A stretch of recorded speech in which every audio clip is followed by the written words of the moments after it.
तस्वीरें आपको दिखाता हूं। शुभेंदु अधिकारी चुनाव जीतने के बाद आप देख रहे हैं उनका राष्ट्र तिलक किया जा रहा है, तिलक लगाया जा रहा है। जीत के बाद भवानीपुर से ममता को हराया और सर्टिफिकेट लेकर बाहर निकले जीत का। প্রথমে ভবানীপুরের গণদেবতা জনতা জনার্দন সমস্ত হিন্দু জৈন শিখ বুদ্ধিস্ট যারা আমাকে ভোট দিয়েছেন তাদেরকে প্রণাম জানাই। আমাকে ভবানীপুরের মুসলমানরা ভোট দেয়নি, আমাকে জিতিয়েছে হিন্দুরা, জৈন, শিখ সমাজ। আমি তাদের প্রণাম করি। এই সিট জেতা দরকার ছিল। ডক্টর শ্যামাপ্রসাদ মুখার্জি কলকাতা দক্ষিণ পূর্ব থেকে প্রথম জিতেছিলেন লোকসভায়।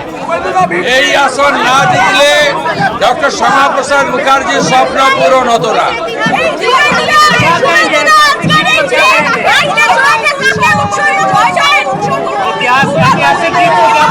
ধন্যবাদ জানাবো বিশ্বের লোকপ্রিয় নেতা নরেন্দ্র মোদীজিকে, আর কৃতজ্ঞতা জানাবো আমার নেতা কেন্দ্রীয় স্বরাষ্ট্রমন্ত্রী অমিত শাহকে। তিনি আমাকে এই কেন্দ্রে দাঁড়াতে নির্দেশ দিয়েছিলেন, উৎসাহিত করেছিলেন।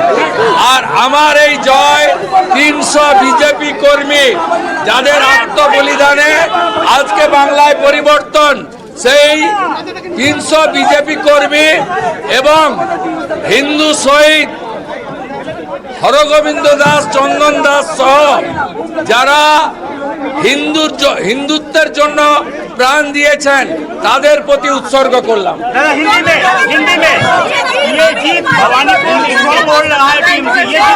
ये बहुत जरूरी था, ममता बनर्जी का हराना बहुत जरूरी था।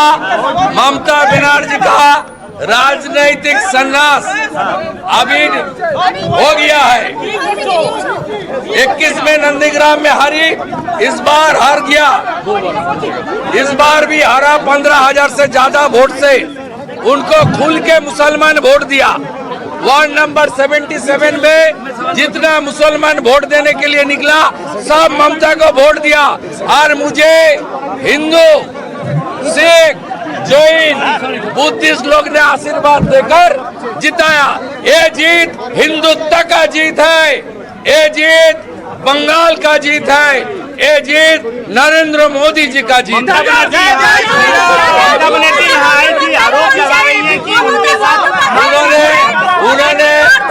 उन्होंने 15 राउंड तक थी। जब उनका मार्जिन खत्म करके मैं 536 वोट से आगे निकल गई, तब उन्होंने भागना चालू कर दिया। सबसे बड़ा मुद्दा है मुझे खास करके जो बंगाली हिंदू एरिया है चेतला 82 नंबर वार्ड, वो खुल के वोट डाल दिया। और सीपीएम का जो लूथ सपोर्टर है, हिंदू सपोर्टर, सब लोग वोट किया। सीपीएम का 14,000 वोट था भवानीपुर में, वो कम से कम 10,000 वोट मुझे ट्रांसफर कर दिया। मैं नीचे जो सीपीएम का वोटर्स है उनको भी आभार प्रकट करता हूं। और चेतला में जितना भी बंगाली हिंदू है सब लोग खुल के वोट किया। इसका साथ गुजराती, जैन, मरवाड़ी, हमारी पूर्वांचली, सिख समाज सब लोग खुल के वोट किया। मैं खास करके राजस्थान का 8 एमएलए को प्रणाम करता हूं। राजेंद्र राठौड़ जी का नेतृत्व में ये लोग बहुत काम किया मेरे लिए। और गुजरात से अशोक जी आया था, उन्होंने, उनका टीम भी बहुत मेहनत किया है। मैं सबको प्रणाम करते हुए HM साहब ने 2-3 बार फोन किया था। उन्होंने भवानीपुर लेकर थोड़ा कंसर्न भी था, मैं उनको बता दिया कुछ देर पहले। बाकी तो किसी का साथ बात नहीं हुआ।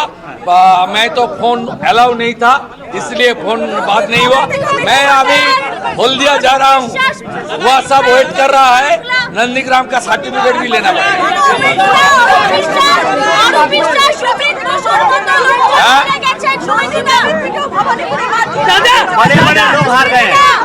নন্দীগ্রামে মুসলমান বেশি ছিল, মার্জিন কম হয়েছে।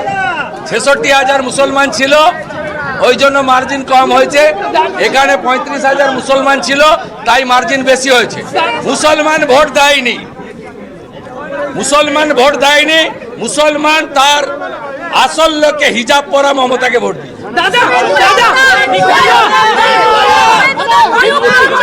मिठाई खाइए थोड़ा दादा मिठाई दादा कई कैबिनेट मंत्री हार गए क्या बोलेंगे थैंक यू कैबिनेट मंत्री हेरे গেছে এবার सब भ्रष्टाचारी, सब भ्रष्टाचारी। दादा कटमनी सबसे बड़ा मुद्दा रहा है।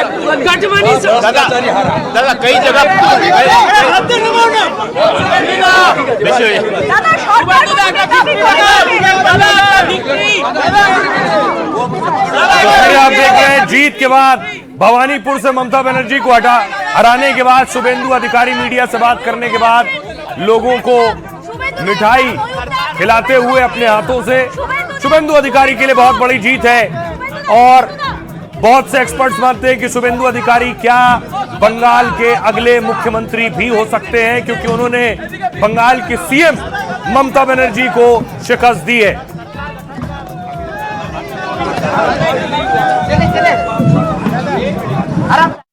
अब बड़ा सवाल यह है शुभेंदु जीत गए लेकिन ममता बंगाल क्यों हारी? क्या कानून व्यवस्था एक बड़ी वजह है? कुछ और तस्वीरें आज सामने आई आसनसोल से। बीजेपी की जीत के बाद कहा गया बीजेपी कार्यकर्ता तोड़फोड़ कर रहे थे, आरोप लगाया गया।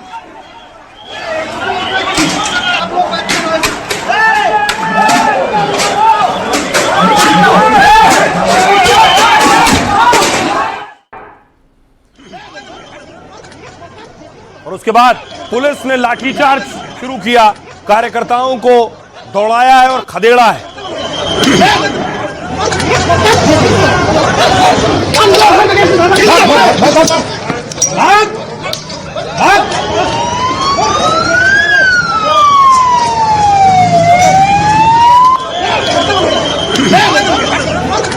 आइए अब आपको बताऊं कि आखिर ममता बनर्जी चुनाव हारी कैसे, क्या वजह रही उनके हार के कारण। सबसे पहली वजह सत्ता विरोधी लहर। ममता बनर्जी 15 साल से बंगाल की सत्ता में थी। बेरोजगारी, सिंडिकेट राज से उनका विरोध बढ़ा। बांग्लादेशी घुसपैठ और विकास की कमी मुद्दा बना। राजनीतिक हिंसा से भी वोटरों में नाराजगी बढ़ी। युवा और शहरी इलाकों में परिवर्तन की लहर चली। दूसरी वजह भ्रष्टाचार के बड़े आरोप। ममता सरकार पर भ्रष्टाचार और घोटालों के दाग लगे। टीचर भर्ती, राशन घोटाला, कोयला जैसे घोटालों में नाम। पार्थ चटर्जी, ज्योति प्रिय मलिक जैसे बड़े नेता गिरफ्तार हुए। ईडी, सीबीआई की छापेमारी से टीएमसी की छवि खराब हुई। भ्रष्टाचार ममता सरकार से मोहभंग की बड़ी वजह बना। तीसरी वजह महिलाओं ने छोड़ा ममता का साथ। बंगाल में ममता का नारा था मां, माटी और मानुष। अपनी नीति और नारों से महिलाओं में खूब लोकप्रिय हुई, लेकिन पहले संदेश खाली मामले से उनकी छवि खराब हुई। फिर आरजी कर मामले से महिलाओं की सुरक्षा पर सवाल खड़े हुए। महिलाओं का भरोसा ही ममता सरकार पर कम होने लगा, यानी जो ममता का सबसे बड़ा वोट बैंक था वही छिटक गया। साथ ही एक और बड़ी वजह एसआईआर का नुकसान। बंगाल में वोटर लिस्ट संशोधन से 91 लाख नाम कटे। मुस्लिम बहुल मुर्शिदाबाद, मालदा में ज्यादा असर हुआ। एक रिपोर्ट के मुताबिक करीब 34% मुस्लिमों के वोट कटे, जबकि बंगाल में मुस्लिम की औसत आबादी करीब 27%। ममता ने एसआईआर को बीजेपी और चुनाव आयोग की साजिश कहा, तो बीजेपी का दावा है इससे काफी फर्जी वोटर साफ हुए और अंत में नुकसान ममता बनर्जी और उनकी पार्टी को हुआ। क्या सवाल यह है, सुनिए जरा ममता बनर्जी ने क्या कहा था और अमित शाह क्या कह रहे हैं।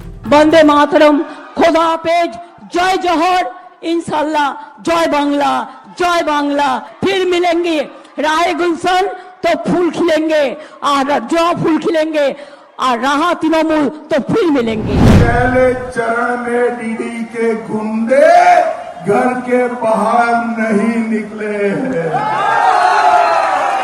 और मैं दीदी के गुंडों को भी कहकर जाता हूं, दूसरे चरण में भी मत निकलना, वरना 5 तारीख के बाद उल्टा लटका कर सीधा करूंगा, वरना 5 तारीख के बाद उल्टा लटका कर सीधा करूंगा। ममता के हार के क्या कारण रहे मैंने आपको बताया, लेकिन बीजेपी की जीत की वजह क्या रही, कैसे और क्यों बीजेपी बंगाल में जीत पाई। देखिए एक तस्वीर आपको दिखाऊं। जीत जिस वक्त रुझान आ रहे थे उस वक्त बीजेपी खेमे में जलेबी बन रही थी।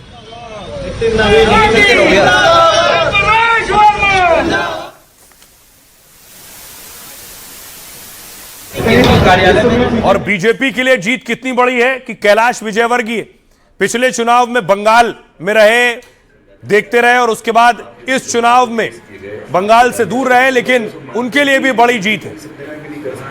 पर जो वहाँ के लोकल लोग थे, जैसे आरडी रेप की बात करें, पूरी तरीके से अब आइए आपको बताऊं कि बीजेपी की जीत के कारण क्या है बंगाल में।